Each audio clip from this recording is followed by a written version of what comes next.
All right, hello and welcome to Office Hours, where we answer questions, give philosophical perspectives, formulate and explore arguments, and deep dive into particular topics of your choice.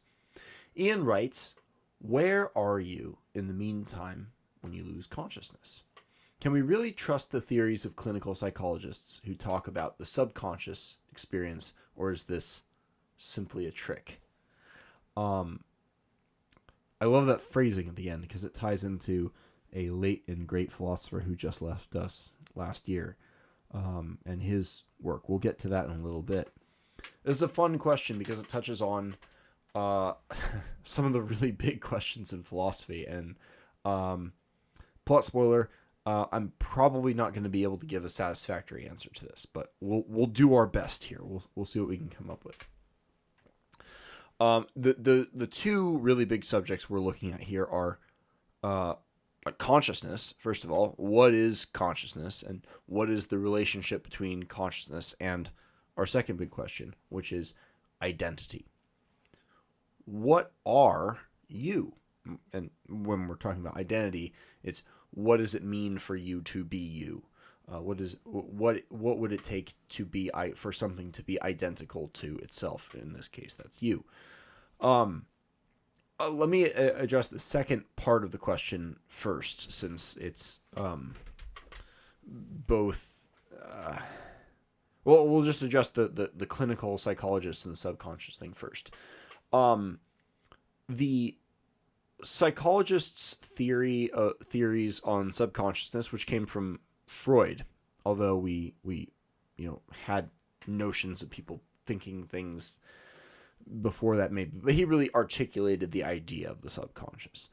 And this was, of course, expanded upon by Carl Jung and many others. These are probably not tricks, but they are speculative. And so we can't necessarily trust or rely upon theories of the subconscious so long as we don't even really know what consciousness is.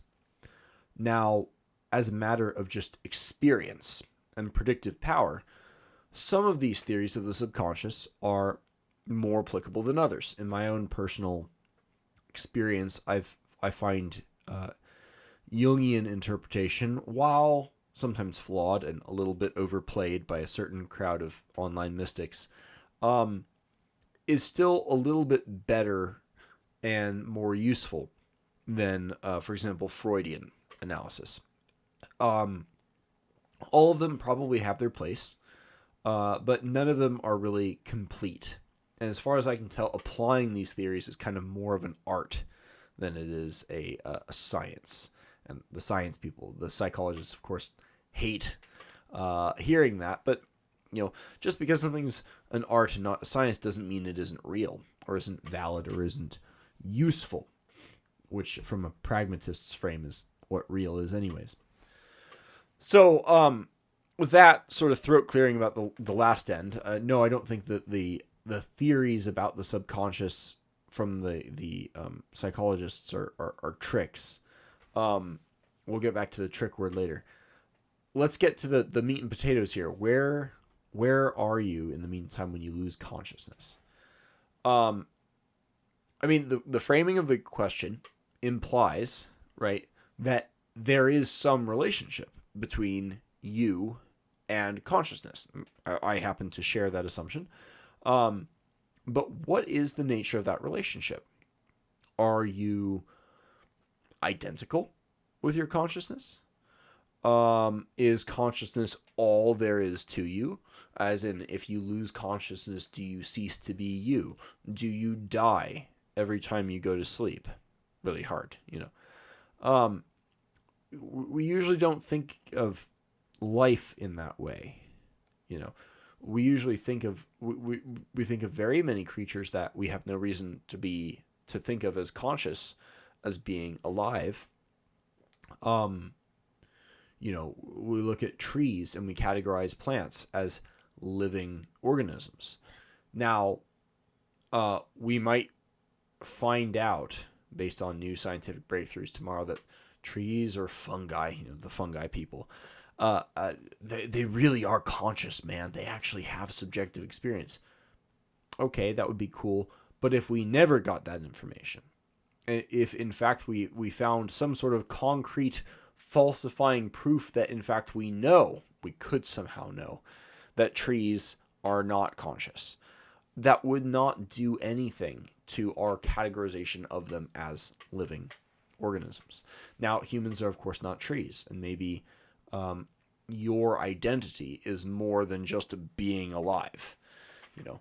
But so consciousness seems to be a critical part of our identity, but I think for most people it's not the totality of it, because conversely, if you were to take your consciousness or the I'm going to invoke a famous linguistic thought experiment, the Chinese room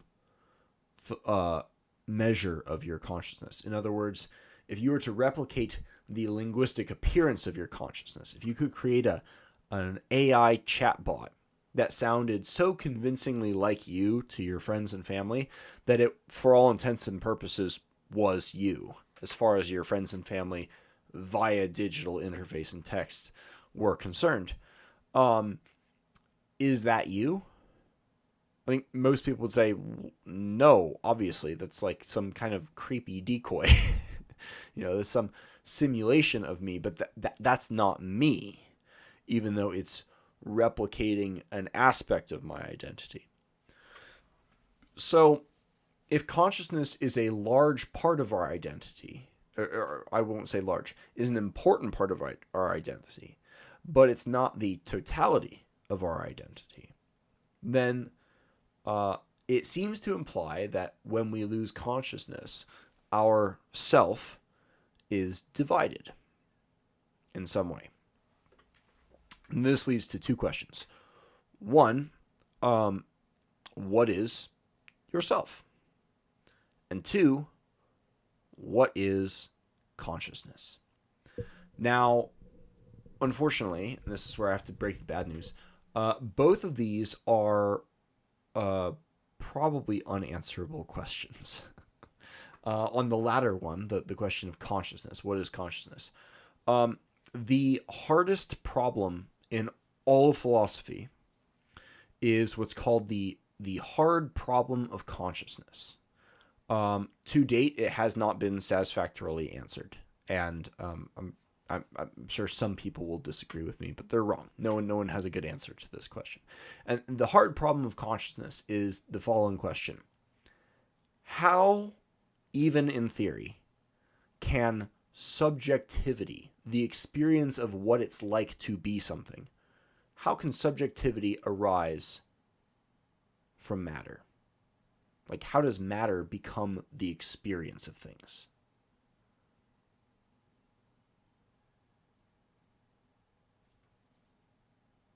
No one has a good answer to that. Dan Dennett gave what might be the best answer to a softer version of the question in his and this is where that trick word comes back, in his bag of tricks theory of consciousness, which is that consciousness itself, not just subconscious, but consciousness itself, is essentially a kind of mental, it is a kind of trick of the brain, and the complexity of our subjective experience of the world is an emergent property of just layers upon layers upon layers of perception. And I think he was onto something. That it's nothing like Dan Dennett's philosophy of mind is nothing like a complete and comprehensive answer to the hard problem of consciousness. But it might be a starting point to explore in getting a better sense. It's a theory I subscribe to, and I put a lot of weight in. And I think he's on to something. I don't think he's got. There's something that feels incomplete about the theory, but it feels solid as a starting point. But anyways, the hard problem of consciousness makes consciousness itself really hard to grasp and break down. And so how do we relate ourselves to it if we don't even understand what it is that we're relating to? And that leads us to the second problem, which is probably unanswerable, which is, what is the self? And this probably has more than three problems, but to me, three problems in defining the self come to mind. First of all, there's a problem in the subjectivity of our experience that makes it very hard to generalize and therefore to categorize. One of the most famous philosophical essays of the last century or so comes from a philosopher by the name of Thomas Nagel. He wrote a book comprised of just questions that he didn't answer. Just, here are some really hard questions, and it's just a collection of these essays. And the most famous of them is called What It Is Like to Be a Bat, or maybe it's What Is It Like to Be a Bat? I don't remember exactly. But the premise, which is sort of an exploration of the problem of consciousness we're talking about, is that when we look at a bat and how it moves and what it does and how it does what it does, we think to ourselves, surely this bat must have subjective experience. Surely it must be like something to be this bat. Surely this bat has an experience of the world that has a particular bat-like quality to it. But the nature of that experience is incommunicable to us, and it's ungraspable by us, that we have no way of properly empathizing with what it is actually like to be a bat. There's an insurmountable chasm there. And the interesting sort of corollary one can draw from that is that a smaller version of this insurmountable barrier also might extend not just from person to person. There's person to bat, and then maybe beyond that, maybe it's even harder to empathize with a tree, right? What's it like to be a tree? Who fucking knows? We don't even think they're conscious. But in the same way, although not to the same degree, we might have that same issue with other people. And here's the crazy part. And this is not Thomas Nagel talking, this is me talking. That also applies to different parts of ourselves. And this is something I think most therapists and psychologists are very, very well aware of. Maybe ties us back into the subconscious a little bit, and Freud's idea of repression. But you, as a biological Homo sapien, your brain is not really a single cohesive personality.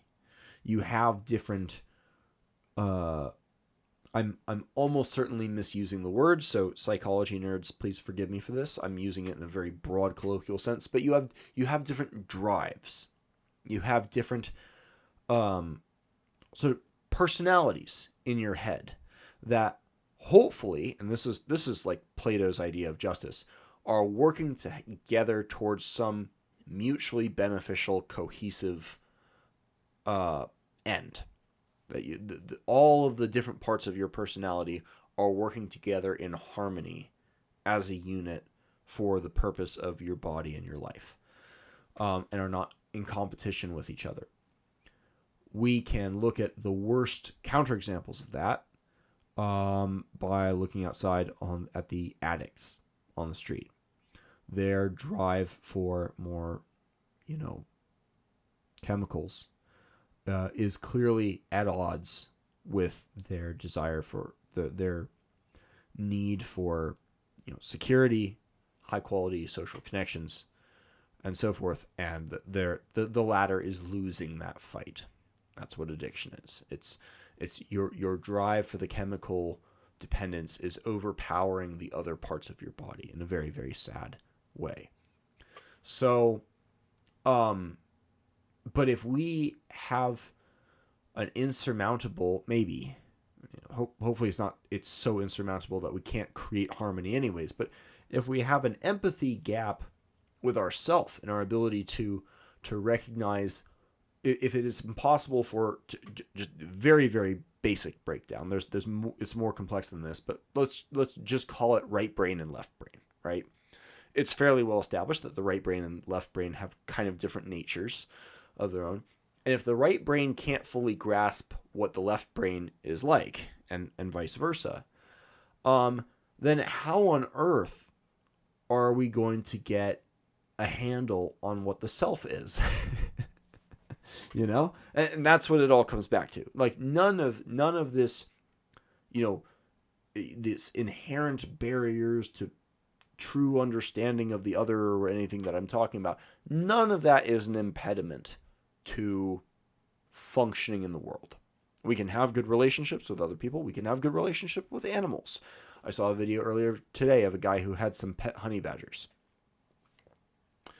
Not my first choice of pet, but some people can make it work.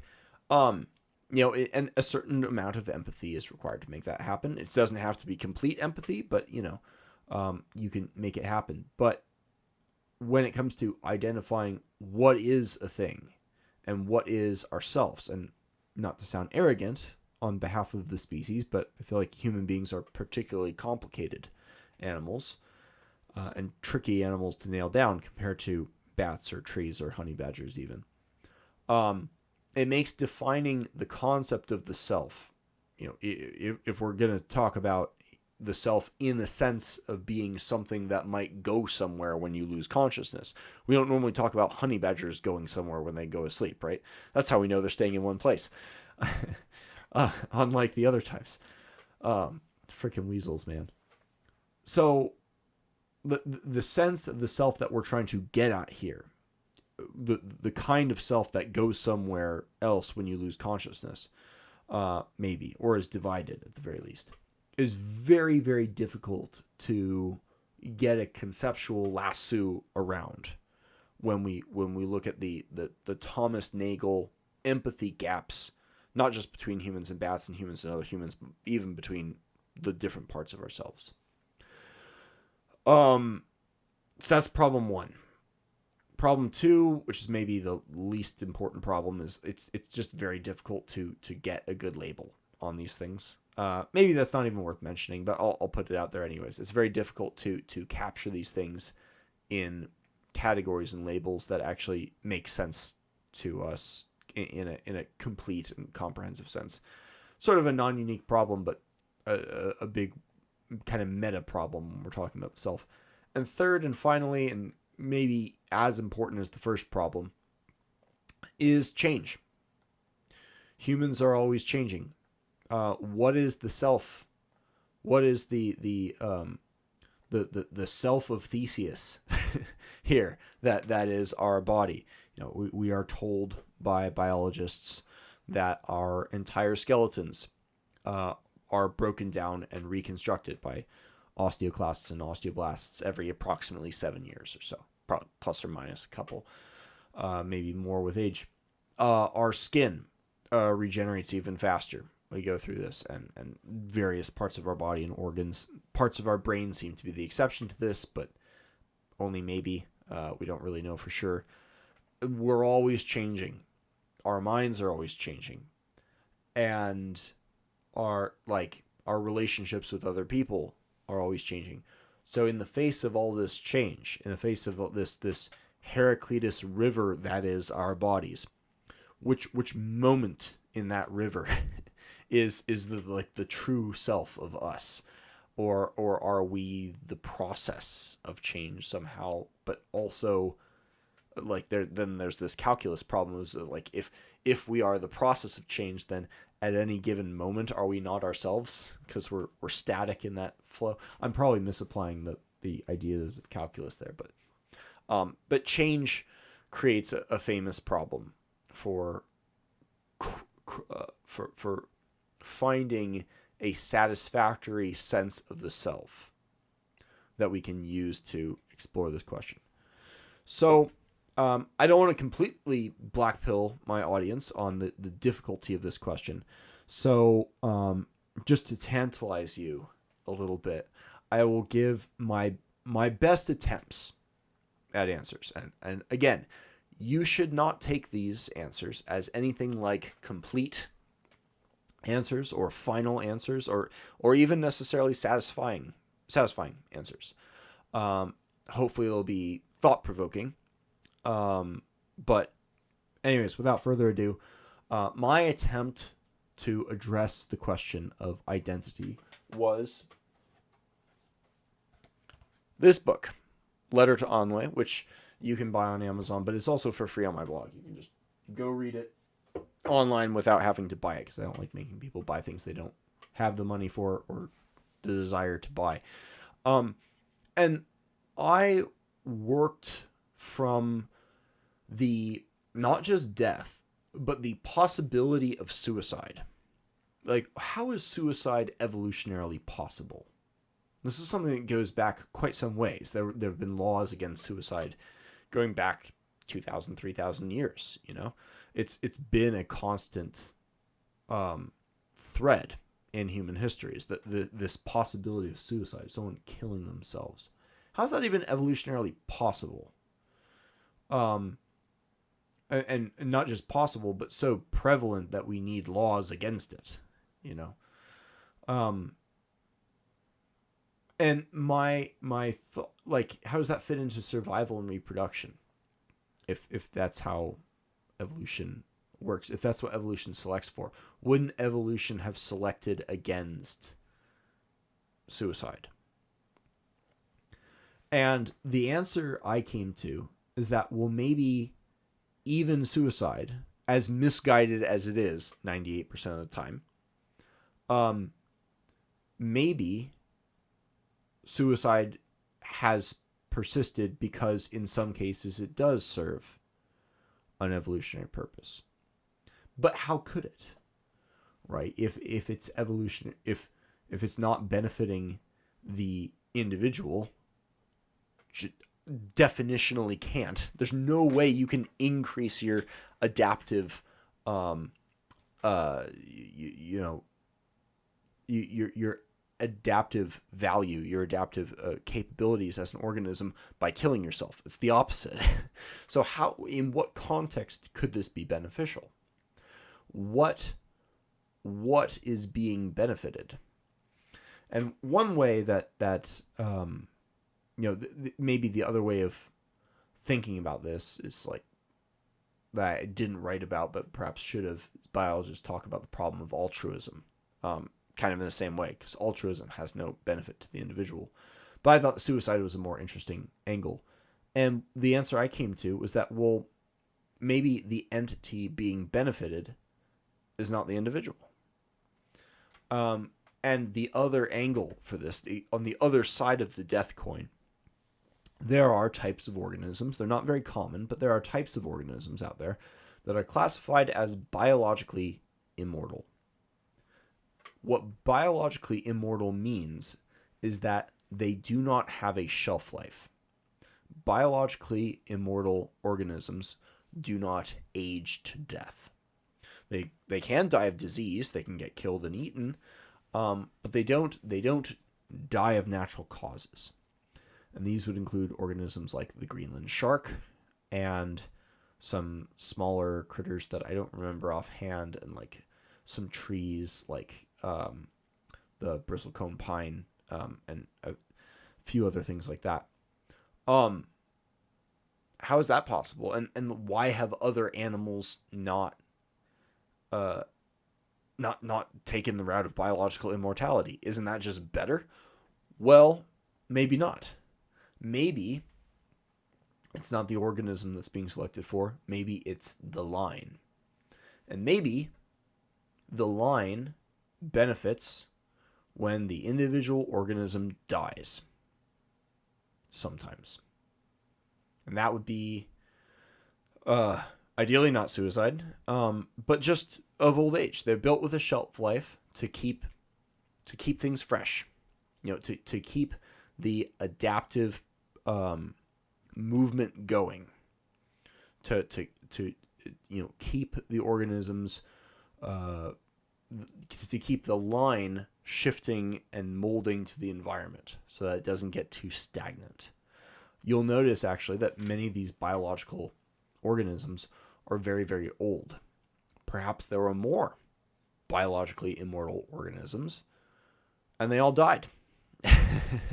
Maybe death evolved.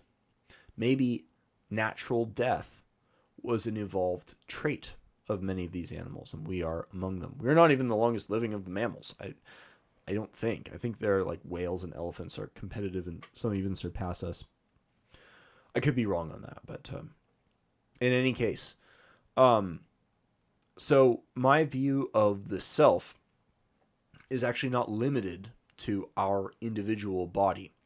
Our individual body is a kind of avatar, a kind of placeholder of an identity that extends backwards indefinitely and forwards hopefully indefinitely, and we are the placeholder in this line, in this lineage, but our identity is actually contiguous with that. We're not separate from that, and a lot of interesting things follow from that, but part of this identity it's obviously our biological substrate. It's a big part of that, our physical flesh, our genetic code and all that. But the biological substrate is not the totality of this. Part of it is also our destiny. It's not just the blueprint, but what the blueprint is there to do.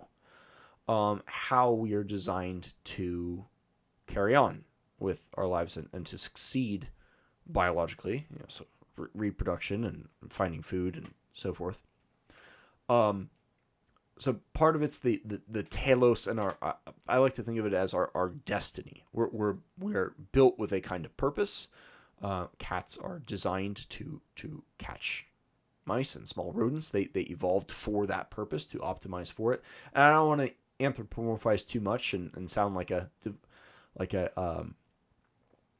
creationist, like they were handcrafted by a god to do these things. Like, no, there was many painful generations of selective pressure where things did not work out and died. So the selectivity creates the appearance of design, but it's an emergent process over time that's actually much more refined and complex even than design, funnily enough. But anyways, so there's that telos, that destiny component, but there's also a historical narrative component. There are stories that give. Remember, I was talking about how we have many different personalities in our head. We're essentially not one person organically, but stories and narratives about ourselves and about our relationship with others create a sense of coherence and cohesiveness. Part of our unity, part of our identity exists in the stories themselves.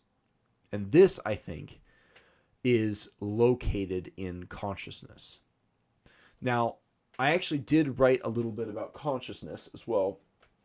If you look up in this one, you cannot find on my blog for free, unfortunately. But if you go to the Pater Anthology, the Journal of Solar Culture, Volume 1, there's an essay in here that I co-wrote with Ed Hammond on shooting and agency. And we found some fairly strong etymological evidence tying talk of agency in the domain of morality, as opposed to virtue, to shooting in multiple different language groups, in Semitic and in Greek and in Indic languages, probably independentally. Not necessarily independently in the case of Greek and Indic, because those are both Proto-Indo-European languages, but Semitic is not a Proto-Indo-European language. Hebrew is not.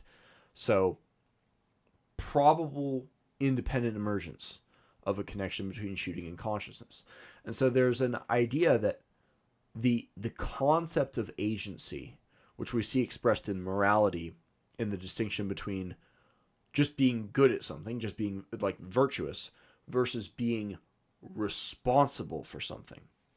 Specifically where shooting is concerned, in the possibility of sin, being morally culpable and responsible for a moral wrongdoing, and conversely, morally praiseworthy for a correct choice, rather than just being good at something or bad at something in a virtue sense. Seems connected with shooting. I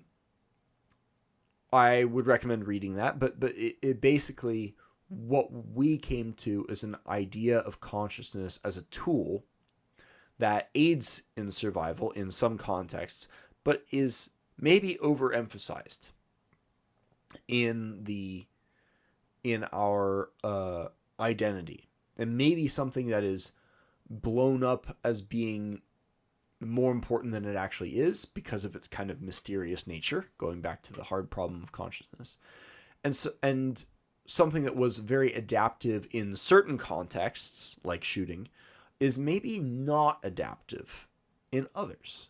Maybe too much consciousness, and here we have to be very, very careful because the word consciousness can be used in like a dozen different senses. And what we're talking about is the sense of agency, which is not the same thing as subjectivity generally. We have no reason to believe that mice, for example, have any sense of agency, but they certainly experience things. They can feel pain and pleasure and all that stuff. So we have to be very careful with this tool, but with this word. But still, I think we can even expand this more broadly to think of consciousness itself, subjectivity itself, as a tool. A tool for cohesiveness and for crafting a sense of unity that works towards a harmonious life, just within ourself, within our body. There was almost a circular reasoning there, within ourself, which we have not yet defined, but also with other people, and that makes us more powerful as biological agents trying to survive and thrive in this complicated and dangerous world. And of course, it helps us perform certain tasks better. But it can also create tremendous anxiety, which can often be a detriment. And I think when we apply consciousness, and especially self-consciousness, outside of the domains where it's adaptive, it's very often maladaptive. It's very often and induced self-consciousness can actually be a way of sabotaging people. If you cause them to be self-conscious, they screw up, so not saying you should do that, but so if you look at consciousness as a tool, which again fits in with Dan Dennett's bag of tricks theory of consciousness, then maybe consciousness is not as big of a part of our like true identity as we think. It's still clearly there, but it's some stuff to think about when you think about consciousness. So this brings us to my best attempt at an answer to this incredibly difficult question, which is, again, where are you in the meantime when you lose consciousness? Here's my answer. You are geographically in that part of yourself which is not comprised of consciousness. In other words, you are in your biology and your destiny and outside of the story part of yourself. I would elaborate more on this, but I have to think a lot more about this, probably for a year or two. So make of this what you will. Take of it what you think is worth taking and leave the rest. And maybe I'll leave you with a question to sort of pair this with, like a white wine and fish. Because one could easily ask the question in reverse. Where are you in the meantime when you take leave of your destiny as a biological organism? Or when you take leave of your biology entirely? For example, if your consciousness gets uploaded to a computer and your body gets left behind, if you become a digital lich and your computer is your phylactery, what happens to you? So, something to think about. Anyways, thanks so much for the very, very interesting and difficult question. And for whoever's listening to this, thanks so much for listening, and I hope you enjoyed.